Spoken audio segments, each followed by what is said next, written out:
bom, gente? Boa noite. Tá todo mundo bem? Feliz, abençoado? Quem ama a palavra de Deus aí? Glória a Deus. Eu trago um abraço carinhoso do pastor Joaquim, da pastora Rose. Muito feliz de estar aqui com o pastor Armando, lá da Espanha.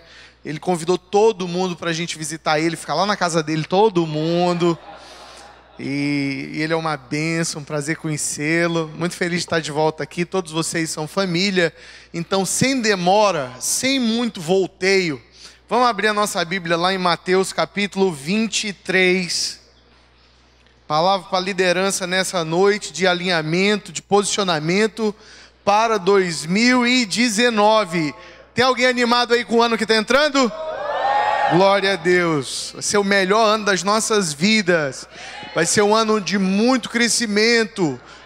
Tanto para baixo nas nossas raízes, quanto para cima nos ramos na frutificação. Amém? Glória a Deus. Olha o que diz a Bíblia aí em Mateus capítulo 23, a partir do versículo 1. Nós vamos ler e orar. Diz assim a palavra do Senhor. Então falou Jesus às multidões e aos seus discípulos. Na cadeira de Moisés se assentaram os escribas e os fariseus. Fazei e guardai, pois, tudo quanto eles vos disserem. Porém, não os imiteis nas suas obras, porque dizem e não fazem. Atam fardos pesados e difíceis de carregar, e os põem sobre os ombros dos homens. Entretanto, eles mesmos nem com o dedo querem movê-los. Praticam, porém, todas as suas obras, com o fim de serem vistos dos homens, pois alargam os seus filactérios, alongam as suas franjas. Amam o primeiro lugar nos banquetes e as primeiras cadeiras nas sinagogas, as saudações nas praças e os serem chamados mestres pelos homens. Vós, porém, não sereis chamados mestres, porque um só é o vosso mestre e vós sois todos irmãos. E Jesus continua dando aqui aquela briga terrível, dizendo que eles são como sepulcros caiados, no versículo 27, ai de vós, escribas e fariseus, hipócritas, porque sois semelhantes aos sepulcros caiados, que por fora estão belos, mas interiormente cheios de ossos de mortos e de toda imundície.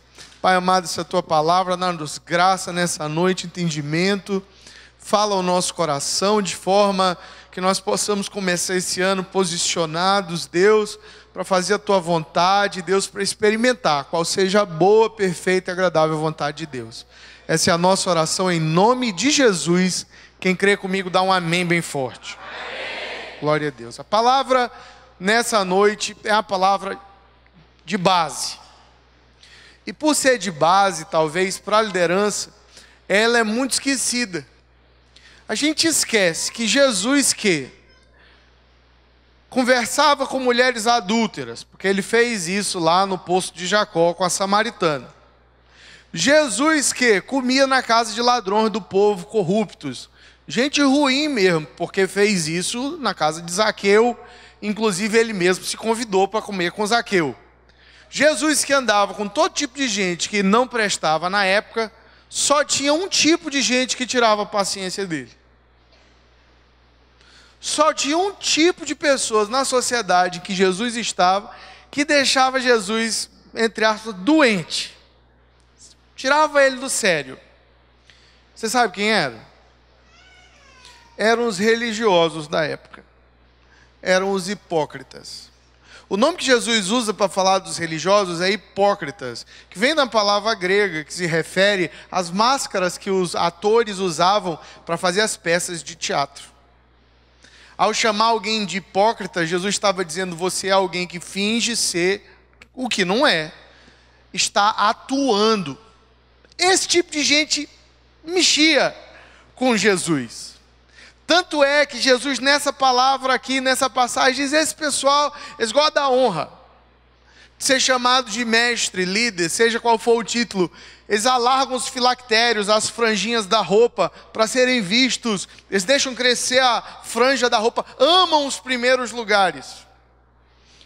É a mesma coisa que Jesus diz no Sermão do Monte, quando ele diz assim: dão ofertas para serem vistos, oram em voz alta nas esquinas para que as pessoas os ouçam. Esse tipo de pessoa perturbava Jesus, muito mais que o pecador, que parecia não perturbar Jesus de maneira nenhuma. Jesus sempre tinha uma palavra de amor para o pecador, de aceitação, de salvação para o pecador, mas para aquele que, sendo religioso, era um falso religioso, Jesus sempre tinha uma palavra de condenação, dura palavra de condenação. Porque, na verdade, se a gente precisa lutar para alguma coisa na nossa vida todo ano, é para esvaziar a nossa vida de religiosidade e voltar à essência do nosso amor por Jesus. O perigo é grande de nos tornarmos esse tipo de pessoa. O perigo é muito grande da gente começar a complicar tanto a nossa vida e o nosso relacionamento com Deus, que a gente deixa de ser de verdade e passa a ser de mentira. Passa a servir a Deus não mais por paixão, por amor, por dedicação, por devoção, mas por costume, por tradição. Eu gosto de dizer que lá na igreja, aqui não, mas lá na igreja tem gente que só vai uma vez por semana na igreja mesmo, só descarregar a consciência, fazer um download de pecado no altar. Aí a pessoa passa a semana vivendo a vida dela, não lembra de Deus, tem nada a ver com Deus, não ora, não lê a Bíblia, tem nada a ver, nada a ver. Aí domingo, põe a cara de crente, convida os filhos e vão à igreja. Na verdade, para piorar, lá no Angelim tem gente que só vai na igreja dia 31 de dezembro para a virada. Ô irmão, a igreja enche, né? Dia 31 na virada de ano a igreja enche, que não dá de gente. Eu fico agoniado. Eu fico com vontade de mandar um povo embora. Enche demais. Aí diz assim: meu Deus, onde estava esse pessoal? Está vivendo a vida deles. Mas o que eles estão experimentando? Uma religião. Eles estão experimentando uma vida e um relacionamento com Deus que quer a bênção, mas não quer o compromisso. Que quer comprar o milagre por outros caminhos que não sejam da vida diária, do sacrifício, do dia a dia. Tem muitas histórias que mostram o perigo e como que é comum o espírito religioso no nosso meio. E como que a gente pode lutar contra ele. Na verdade, a gente pode se tornar tão religioso que até se Jesus se manifestar no nosso meio, ele é um atrapalho. Você sabe quando a gente organiza a nossa vida, o nosso ministério, tudo de uma forma que não nos atrapalhe, que se Jesus manifestar a sua presença, se Ele quiser fazer a sua vontade, se Ele nos requerer alguma coisa a mais, Ele está atrapalhando?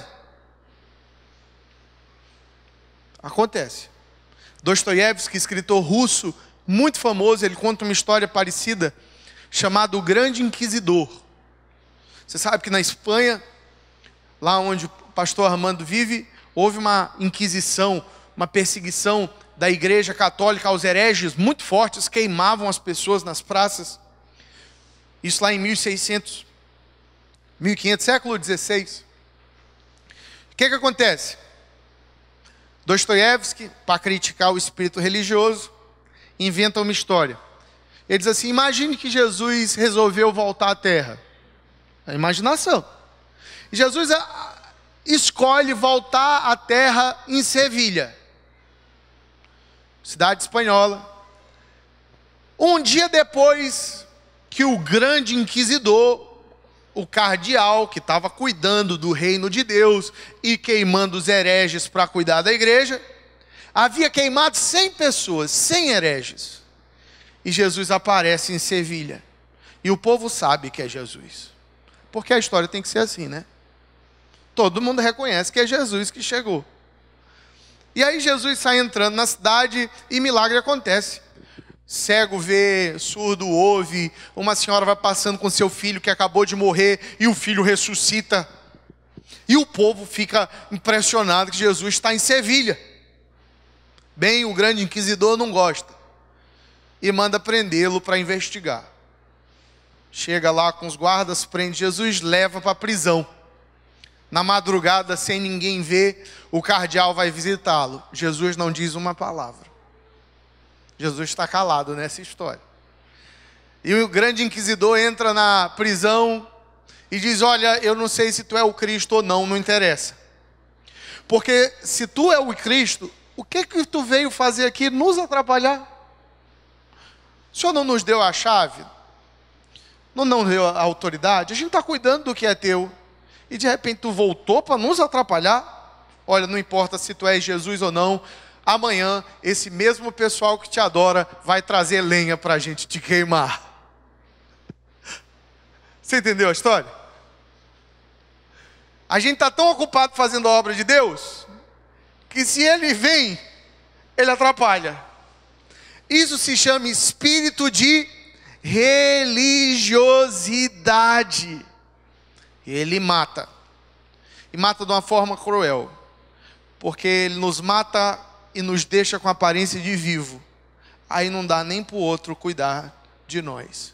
Nos mata deixando a aparência de vivo. Já assistiu aquele filme Um Morto Muito Louco? Hã? Já assistiu? Se você nunca assistiu Morto Muito Louco, você ainda não está salvo. Morto Muito Louco é o clássico da sessão da tarde. Tem que assistir, tem o 1 e o 2. Muito bom, eu recomendo. É um cara que morre, só que ninguém pode saber que ele morreu, e 2 amigos amarram ele em si, e esse morto vai fazendo loucura o filme inteiro. Então tem muita gente na igreja que está que nem um morto muito louco. Ou então como um sepulcro caiado, que é a expressão que Jesus usa para falar mal desses crentes e religiosos, gente que tem aparência de santidade, mas não é santo, tem aparência de uma religião, de uma fé perfeita e não é. Jesus parece um sepulcro caiado. E eu não sabia quando eu era criança o que era caiado, então essa expressão não me pegava. Eu disse que sepulcro caiado é de cal, né? O sepulcro, o túmulo pintadinho. Você já visitou um cemitério bonito? Eu já. Tem muito cemitério bonito por aí. Tem um famosíssimo, mais famoso do mundo, é francês, está em Paris.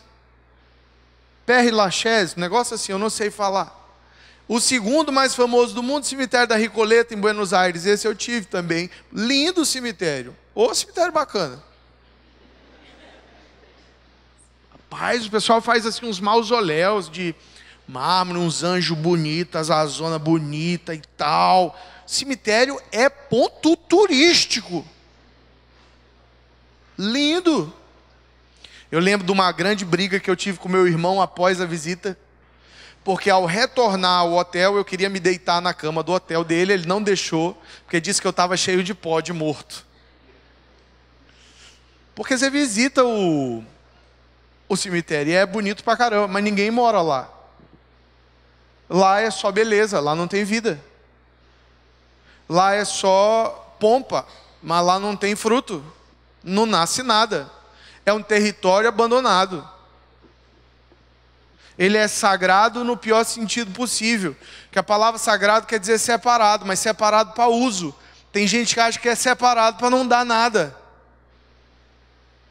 E o que acontece? Tem muita gente que tem esse tipo de coração. Tá bonito por fora, mas por dentro não dá fruto, não tem vida. A Bíblia diz aqui, só tem morte e ossos. Jesus condena demais. E só há um remédio para matar a religiosidade do crente. E não importa se você tem 1, 5 anos, 10 anos, 20 anos de crente. Há um remédio, a Bíblia dá um remédio para a cura da religiosidade, para a cura da autoimportância, para a cura da soberba. É o remédio mais simples que existe. A Bíblia fala dele na história de Naamã. A cura para a síndrome de Naamã. Qual é a história? Eu vou resumir. A Bíblia diz lá em 2 Reis, capítulo 5, que Naamã era um comandante do exército do rei da Síria, um homem poderoso, mas leproso. Era um homem que tinha dentro de si dois mundos em conflito. Ao mesmo tempo que ele tinha dinheiro e reconhecimento no mundo, ele tinha lepra e uma coisa não combinava com a outra, porque o leproso deveria morar fora da cidade, ele era imundo, ele era impuro. Mas ele era essas duas coisas ao mesmo tempo. E ele tem uma escrava, e ela diz que na terra dela há um homem que tem um poder e um Deus que poderia curá-lo. Naamã, que já tinha tentado de tudo, pede licença ao seu rei, que ele lhe dá uma carta para o rei de Israel, dizendo: receba esse homem, ele é meu enviado, e providencie que ele seja curado. E Naamã sai com pompa, circunstância e poder, cavalos. A Bíblia diz que ele sai com ouro, vestes novas, para adquirir a sua cura. Olha como é que o mundo faz. Ele vai comprar o milagre. Ele vai tanto comprar o milagre que ele vai com a carta oficial diplomática para o rei da terra. A Bíblia diz que quando o rei de Israel lê aquela carta, ele rasga a roupa, que era uma forma muito clara de dizer que ele tinha desesperado. Ele diz assim: rapaz, ele está querendo guerra comigo. Eu sou por acaso Deus para curá-lo? A Bíblia nos conta que Eliseu ouve do que aconteceu e manda um recado dizendo: ô rei, manda ele até mim. Manda ele até mim, porque ele vai saber que tem Deus em Israel. Assim o rei faz, e Naamã chega com pompa, com circunstância. Naamã chega com tudo, meu irmão, na frente da casa do profeta. O profeta não sai nem para dar bom dia. O profeta manda um menino e diz para ele assim: ô Naamã, vai tomar banho.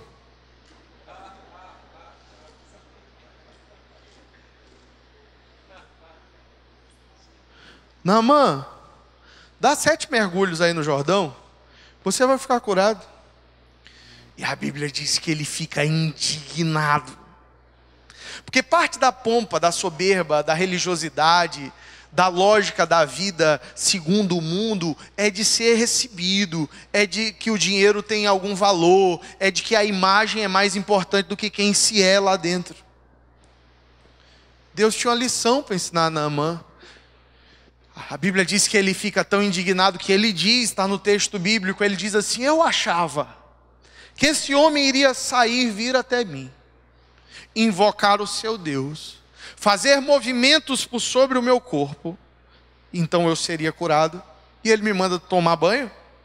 Será se lá de onde vêm os rios não eram melhores do que esses rios aqui, vagabundos, na versão atualizadíssima de Israel? Ele fica indignado. Olha o que ele diz. Ele disse: eu achei que o cara ia vir, dizer: ó, grande Naamã. Qualquer semelhança com os fariseus aí não é mera coincidência. Poderoso, rico. Tudo bem, vou invocar Deus, ele vai descer aqui para ti, alakazam. E você vai ser curado. Só mandou tomar banho. Até que um servo de Naamã chega ao seu lado e diz assim: mestre, Senhor, tivesse ele te mandado fazer uma coisa mais difícil, tu não farias? Quanto mais que ele te mandou só tomar banho, o que custa? E aí Naamã resolve testar, toma o banho e ele é curado. Há um remédio aqui. Há um remédio bíblico para a soberba. Há um remédio bíblico para o líder que está acostumado, frio. Há um remédio bíblico para o crente religioso. Há um remédio bíblico para aquele que está liderando, só por liderar. No fundo ele sabe que tem 2 meses que ele não lê a Bíblia, ele não ora, ele não está mais nem aí para ninguém. Para aquele que está com pecado oculto.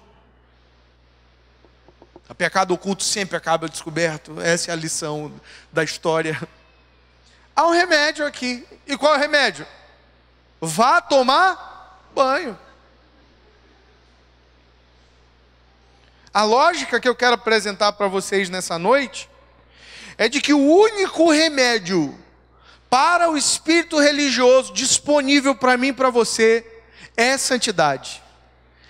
E santidade das coisas simples.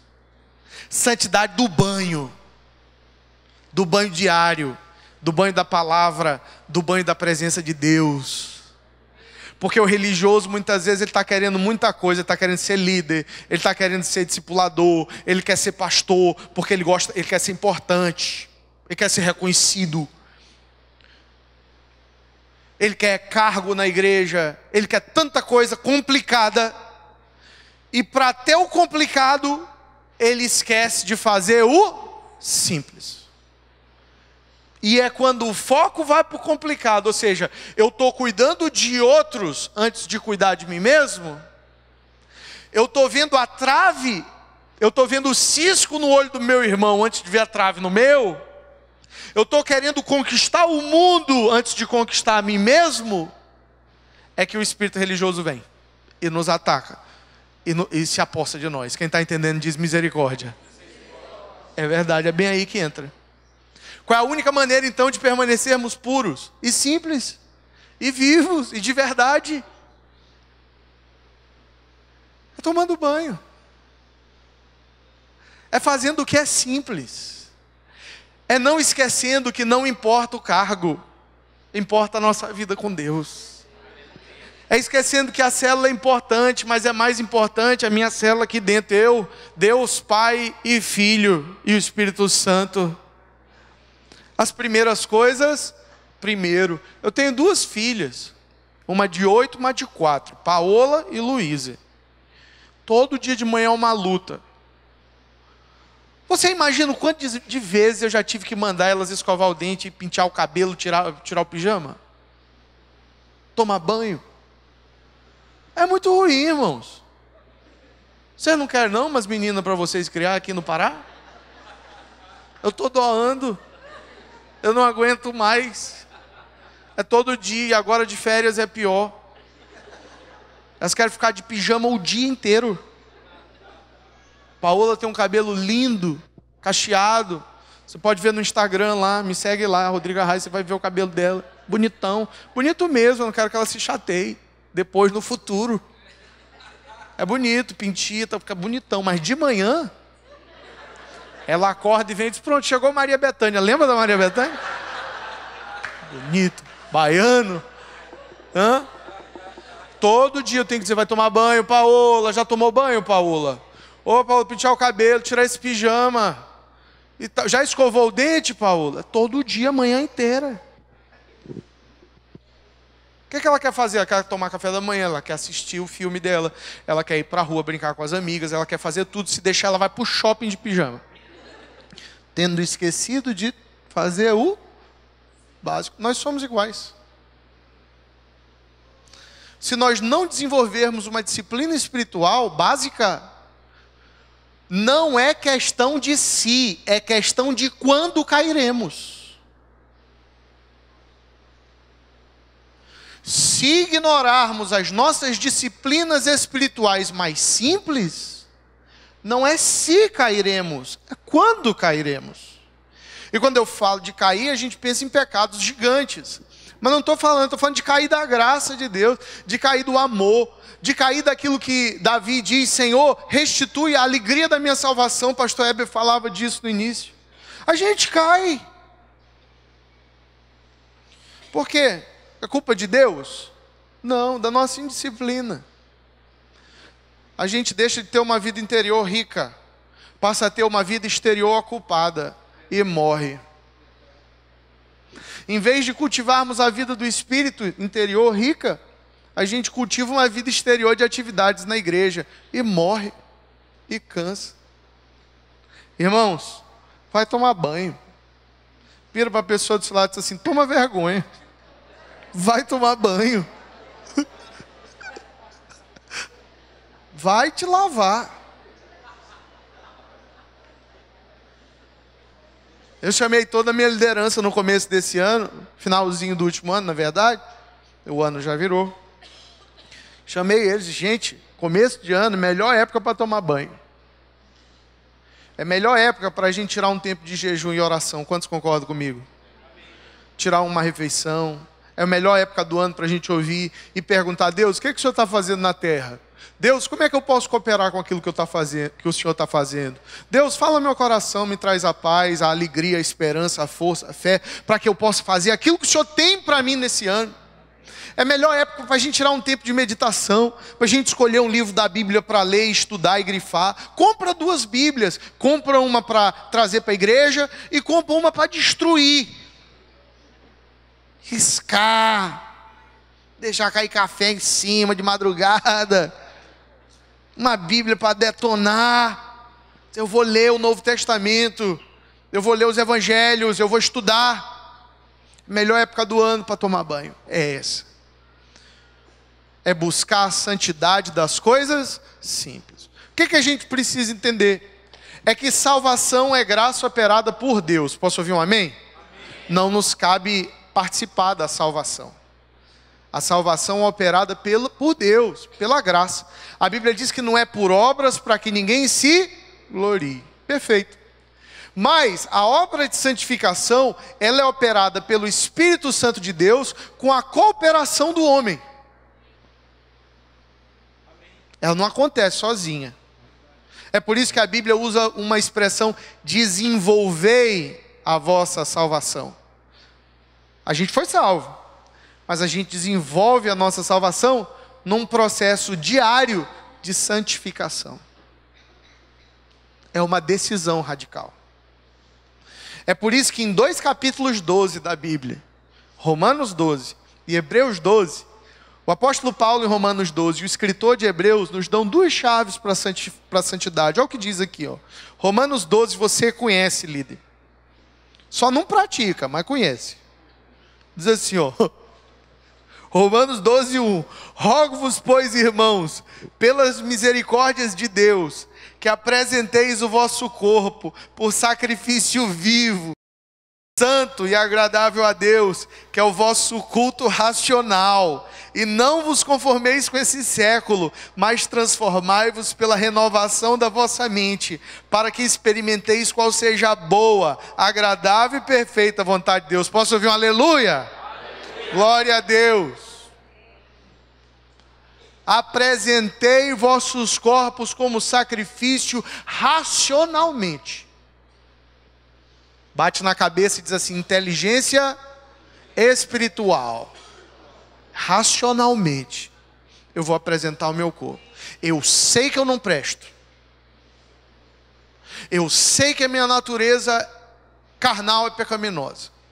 Eu sei que eu sou preguiçoso, mentiroso, tudo que não presta. Porque quem se engana mais é quem peca mais. Quem sabe quem é, luta para mudar.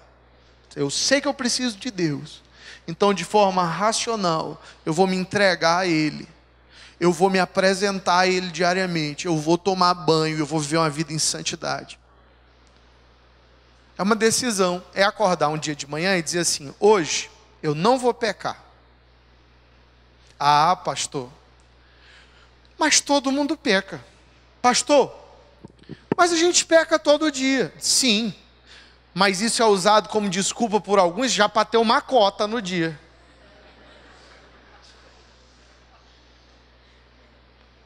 A pessoa já tem a cota. Então, todo mundo peca no dia, eu tenho aqui a minha cota. Eu tenho 20% de pecado em 24 horas. Hã? Não é esse o nosso ponto de partida. Qual é o nosso ponto de partida ao acordar de manhã? Hoje eu andarei em uma vida em santidade. Aí eu vou para a presença do meu Deus, vou orar, eu vou dizer assim: hoje eu não vou perder a minha paciência. Hoje eu não vou brigar com ninguém. Hoje eu não vou murmurar. Senhor, coloca um guarda na minha boca, hoje eu não vou falar mal de ninguém. Senhor, hoje eu não vou reclamar do meu marido, da minha esposa, hoje eu não vou fazer. Hoje eu estarei atento a mim mesmo. Porque eu estou apresentando hoje o meu corpo ao Senhor como um sacrifício. É um exercício. Eu tenho certeza que você já teve vontade de matar alguém, com certeza. Aqui no Pará tem uma tradição de pistoleiros muito reconhecida em todo o território nacional.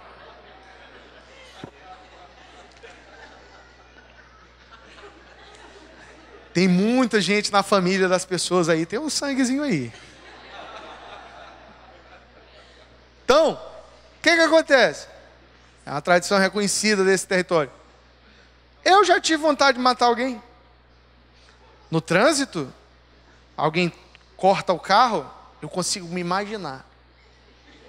Descendo, pegando o cinto de segurança, amarrando assim no pescoço. Vai em paz, vai em paz. Não é? Deixa aí, recebe, né? O que você faz quando você acorda? Quando você acorda para apresentar o seu corpo? É racional. Você diz assim, hoje eu estou fechado para o pecado. Uma vez eu vi o pastor Cirilo me dizendo isso, achei tão bonitinho. A gente estava indo para o aeroporto, pegar o voo dele, pegamos um trânsito absurdo e ele ia perder o voo dele. Ele ia perder o voo dele, entendeu? Ele tinha outra agenda, ele tinha outros compromissos, ele ia perder o voo dele. E eu disse para ele no carro, disse, pastor Cirilo, o senhor vai perder seu voo. Ele disse assim, Rodrigo, hoje eu acordei de manhã e orei. E botei uma plaquinha na minha testa, dizendo assim, fechado para o pecado. Então eu estou tranquilo. Se eu perder o voo, nós vamos tomar um café numa padaria tranquilo, de boa, e aí a gente vê o que dá.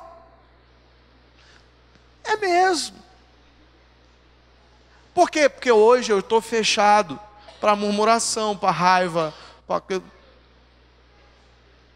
Eu decidi. Acho engraçado que tem gente que não entendeu. A pessoa é convertida há 20 anos. Aí ela faz as loucuras e diz assim, pastor, mas eu sou assim mesmo.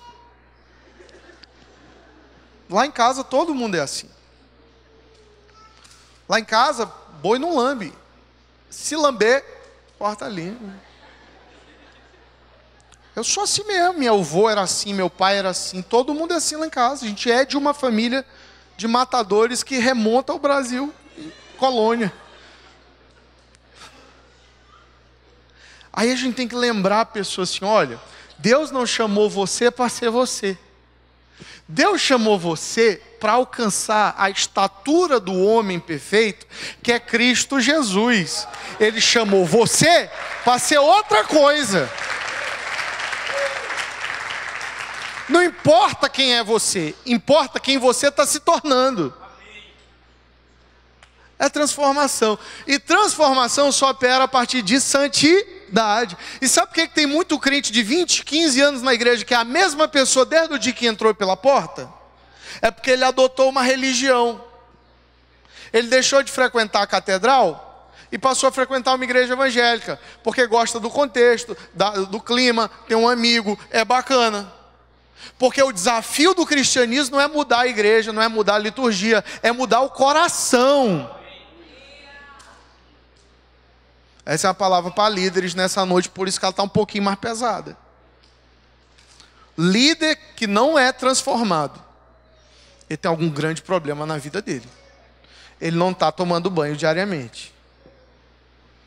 Ele não está cheirando o bom cheiro do conhecimento de Cristo. Ele está fedendo a pecado.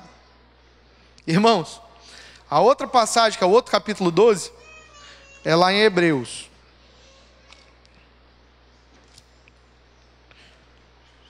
Então, qual é a chave para matar o espírito religioso? Santidade, tomar banho todo dia. É racional, amém? Segundo, Hebreus 12. Portanto, também nós, visto que temos a rodear-nos tão grande nuvem de testemunhas, desembaraçando-nos de todo o peso do pecado que nos assedia, corramos com perseverança a carreira que nos está proposta, olhando firmemente para o autor e consumador da fé, Jesus, o qual, em troca da alegria que lhe estava proposta, suportou a cruz, não fazendo caso da vergonha, está sentado à direita do trono de Deus. Aleluia. Eu gosto da primeira parte desse versículo, onde ele diz assim, visto que temos ao nosso redor tão grande nuvem de testemunhas. O texto aqui, o contexto aqui, Paulo está falando, Paulo não, porque ninguém sabe quem é o escritor dos Hebreus, mas acham que foi ele. O escritor está dizendo que a nuvem de testemunhas são os mortos. São os homens de fé do passado que viveram vidas mais difíceis que a nossa e permaneceram fiéis. Porque ele vem explicando no capítulo 12 de Moisés, Abraão, todo mundo, dizendo que teve gente que perdeu seu marido, foi cortado ao meio por espada. Aí ele diz no começo do 12, já que nós temos tantas histórias, tantas testemunhas na história, vamos correr com perseverança. Agora a aplicação também para mim e para você, das testemunhas que nos cercam no mundo, amém? Das pessoas aí na rua. É um pesadelo para mim morar em São Luís. Todo mundo me conhece em todo lugar. Eu não posso nem dar uma matada em ninguém no trânsito, porque sai no blog. Todo mundo me conhece na padaria, no shopping center. Eu já acho esquisito. Eu estou andando no shopping, a pessoa começa a rir para mim assim. Meu Deus. Se é homem eu fico, será se ele está me paquerando? Mas não é alguém da igreja que eu não conheço. A igreja é muito grande. Eu vinha reclamando no Natal, fui comprar um perfume para minha mãe no Natal, no dia 24, porque é assim mesmo, é de última hora, não é verdade? E eu vinha dizendo para a Rebeca, Rebeca, não posso nem brigar com caixa de supermercado, que é da igreja. Aí eu conversando com ela de uma coisa que tinha acontecido, e aí eu entrei na loja de perfume na São Patrício, grande loja da cidade. Quando eu entrei com a minha irmã, meu cunhado, meu sobrinho e a minha filha, aí uma moça disse assim, posso ajudá-los, tudo? Eu disse, não, eu vim só comprar um presente de última hora para minha mãe, um perfume e tudo mais. Ela, pois não, pastor Rodrigo, vamos lá. Aí eu disse para a Rebeca, olha aí, Rebeca, olha aí. Pois não, pastor Rodrigo. A Bíblia está dizendo o quê? Que nós precisamos vigiar a nossa vida pessoal também, porque pessoas estão nos vendo. Eu não ligo porque os outros dizem, pastor Rodrigo. Não ligo. Não, isso é besteira. E tal. Claro que tem que ligar. É reputação, é testemunho, é vida.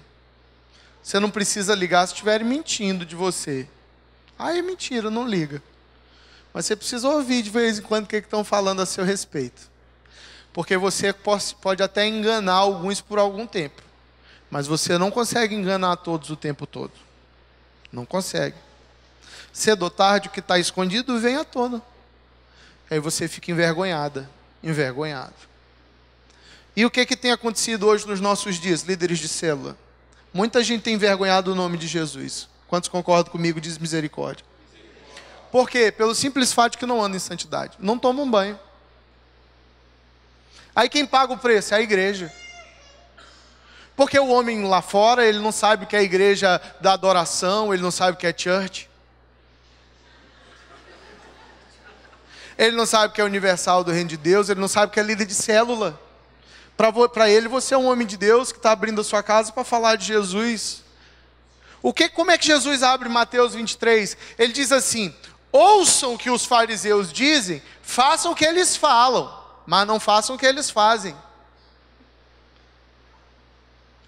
Jesus diz, eles colocam muito peso nos outros, mas eles não querem mover esse peso nem com o dedo. Isso é Jesus falando.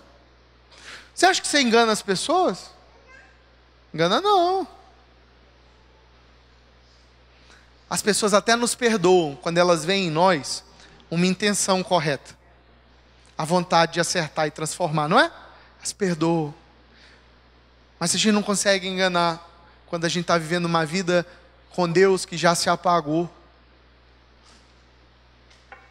Há uma grande nuvem de testemunhas ao nosso redor.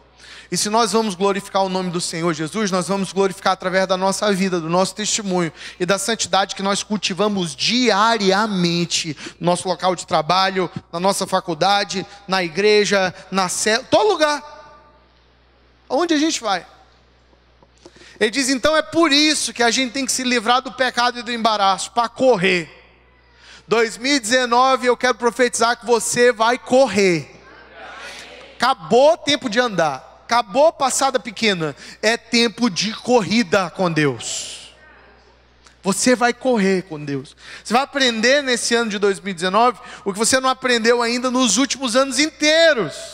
Porque você vai correr, você vai acelerar. Agora, para acelerar, tem que diminuir a bagagem, tem que se livrar do atrapalho. E o pior atrapalho é o atrapalho de ordem espiritual. Tem gente que diz assim: pastor, eu vou largar o emprego para servir melhor a Deus. Não precisa. Você só precisa de disciplina. Pastor, eu vou largar minha mulher para servir a Deus. Oh, aleluia. Minha mulher me atrapalha e tal. Não precisa largar a esposa, só ter disciplina. Pastor, eu quero ficar na igreja, segunda, terça, porque lá eu sou santo na igreja. Não precisa. É disciplina. A Bíblia diz: se livra do embaraço, se livra do pecado. Há diferenciação aí, hein? Pecado e embaraço. Pecado você sabe o que é, amém? O que é embaraço? É o que não é pecado e te atrapalha. O que tem te atrapalhado que precisa ir embora? Às vezes não é pecado. Futebol com os amigos é pecado? Não. Agora, se você vai para o futebol, seus amigos não são crentes, aí no intervalo só fala de mulher, é só palavrão louco, é só loucura, e aí, vale a pena? É embaraço. Afeta a tua santidade. Quem está entendendo? Assistir um filme é pecado? Não é. Não é assistir filme. Assistir filme não é pecado. Muito filme bom. Inclusive eu dei altas indicações para o pastor Heber hoje. Da Netflix. Aqui está preso, né? Eu achei que era fixo. Dava para botar tipo roqueiro o pé. Não dá. Bem, não é pecado. Mas e se aquele filme tem umas cenas meio assim, tu tá solteiro, solteira, aí assiste daquela animada. É pecado? Não, é embaraço. Quem está entendendo diz amém.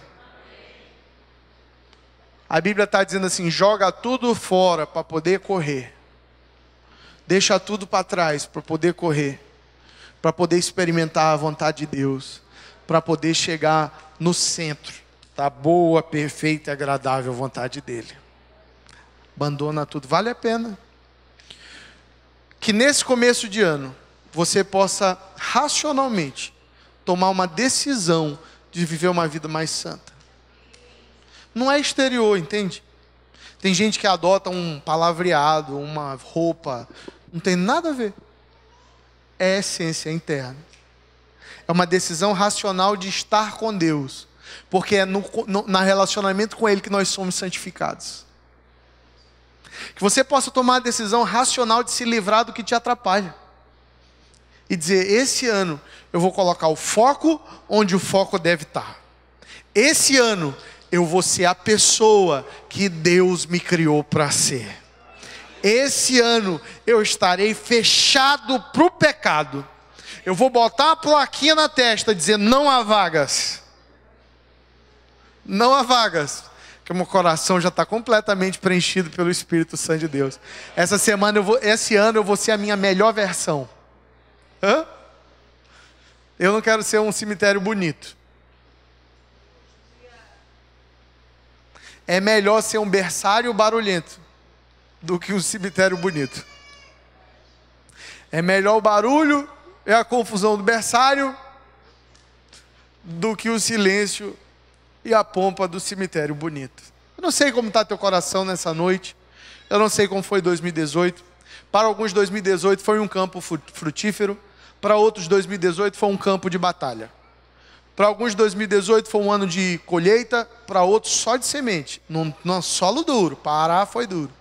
Não sei o que você trouxe para o começo de 2019. Eu sei é que hoje nós podemos colocar o nosso pé no caminho, mudar de direção e alterar o nosso destino. Hoje nós podemos escolher um caminho diferente, uma vida diferente, uma vida com Deus mais próxima e alterar tudo lá na frente.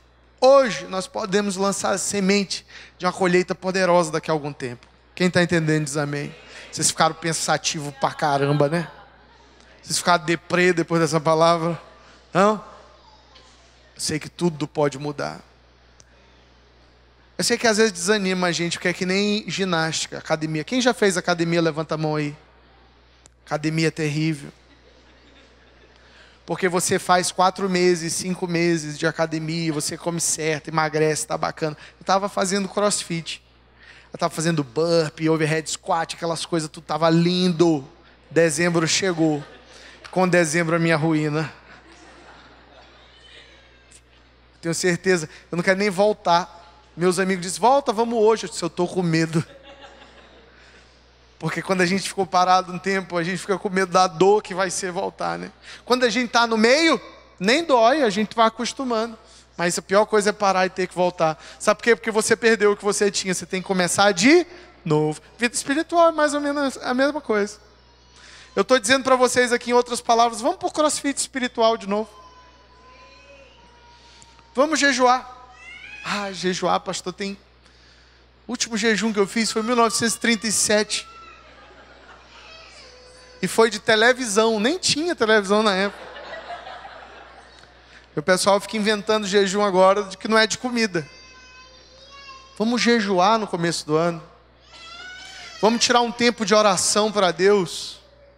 Você lembra quando você era novo convertido e orava de madrugada? Vamos orar pela madrugada. Vamos votar algo ao Senhor e cumprir. Vamos votar ao Senhor um tempo de leitura da palavra. E vamos ler a palavra de Deus nesse ano. Vamos votar ao Senhor de que nós vamos tomar banho todo dia. Nós vamos separar um tempo para estar com Ele. Para ter a nossa vida lavada pela água do Espírito e água da palavra. Aleluia. Vamos nos comprometer com Ele de fazer desse ano um ano diferente. E aí eu vou dizer para você. Não tem homem na terra, nem demônio no inferno que possa parar aquilo que Ele vai fazer através das nossas vidas. Amém? Fica de pé no seu lugar.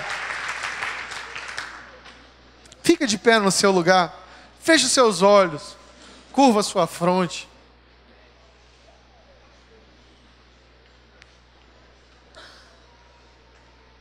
Eu só tenho uma mensagem para esse começo de ano. Vai tomar banho. Vamos banhar. Vamos para a presença de Deus. Existem mistérios e segredos na presença dEle para aqueles que o buscam. Eu te convido a vir à frente, sair do seu lugar para nós orarmos juntos aqui e votarmos ao Senhor nessa noite de que esse ano será um ano de consagração mais profunda na nossa vida. Nós vamos ser como novos convertidos esse ano, na escola dos primeiros passos. Todos vós os que tendes sede, vinde às águas, e vós os que não tendes dinheiro, vinde, comprai e comei. Sim, vinde e comprai, sem dinheiro e sem preço, vinho e leite. Porque gastais o dinheiro naquilo que não é pão, e o vosso suor naquilo que não satisfaz. Ouvi-me atentamente, comei o que é bom, e vos deleitareis com finos manjares. Inclinai os ouvidos, e vinde a mim. Ouvi, e a vossa alma viverá. Porque convosco eu farei uma aliança perpétua, que consiste nas fiéis misericórdias que prometi a Davi. Buscai o Senhor enquanto se pode achar, invocai-o enquanto está perto. Deixe o perverso o seu caminho, o iníquo os seus pensamentos. Converta-se ao Senhor, que se compadecerá dele, e volte-se para o nosso Deus, porque Ele é rico em perdoar. Porque os meus pensamentos não são os vossos pensamentos, nem os vossos caminhos, os meus caminhos, diz o Senhor. Porque assim como o céu é mais alto do que a terra, assim os meus caminhos são mais altos do que os vossos caminhos, e os meus pensamentos são mais altos do que os vossos pensamentos. Porque assim como desce a chuva e a neve do céu, e para lá não torna, sem que primeiro regue a terra e a fecunda, e a faça brotar, para dar semente ao semeador e pão ao que come, assim a palavra que sair da minha boca não voltará para mim vazia, mas fará o que me apraz e prosperará naquilo para que a designei. Vocês sairão com alegria, em paz sereis guiados. Os montes e os outeiros romperão em cânticos diante de vocês, e até as árvores do campo baterão palma. E em lugar do espinheiro vai crescer cipreste, e em lugar da sarça crescerá murta. Isso será glória para o Senhor e memorial eterno, que jamais será extinto. É uma promessa aqui tão poderosa, Isaías 55. Vamos orar juntos. Pai, eu quero orar com os meus irmãos nessa noite, porque nós estamos voltando às águas, Senhor. Nós deixamos de lado as nossas vestes de sacerdote, os nossos títulos, Pai, o reconhecimento das pessoas. Oh Deus, nada disso importa, porque nada disso alimenta a nossa alma. Ó Deus, nós deixamos para trás os afazeres do dia, os compromissos que temos, Senhor, a cobrança, as pressões, as expectativas dos outros e as nossas. E nesse momento, Senhor, nós descemos as águas, ó Deus, para tomar o banho da cura, da simplicidade, do mergulho na Tua presença. Ó Jesus, tem misericórdia de nós, porque nós nos movemos desse lugar, Senhor, mas nessa noite nós queremos esse remédio. Ó Deus, nós queremos uma vida santa e simples, uma vida contigo, Jesus, uma vida de verdade, Senhor, e não de mentira. Ajuda-nos, Espírito Santo de Deus, coopera conosco, Espírito Santo, opera, Senhor, essa obra dentro de nós, chama-nos pela madrugada, se preciso for, lembra-nos durante o dia de Ti e da Tua presença. Deus, dá-nos fome pela Tua palavra, como nós tínhamos nos primeiros dias, vontade de Te conhecer mais. Dá-nos a paciência para estar na Tua presença sem pressa, Senhor. Banhando, limpando, enchendo, renovando. E onde havia morte, gera vida, Senhor.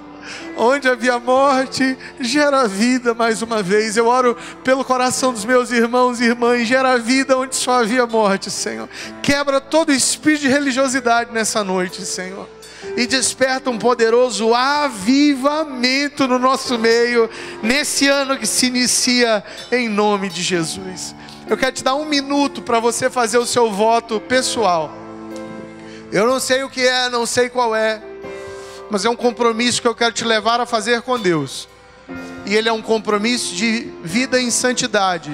É votar um tempo de oração, voltar um tempo de leitura da palavra, votar algo entre você e Deus.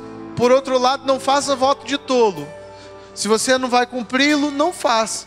Não há nenhuma pressão para que seja feito o voto. Mas se está no teu coração, esse é o caminho, essa é a jornada, esse é o processo.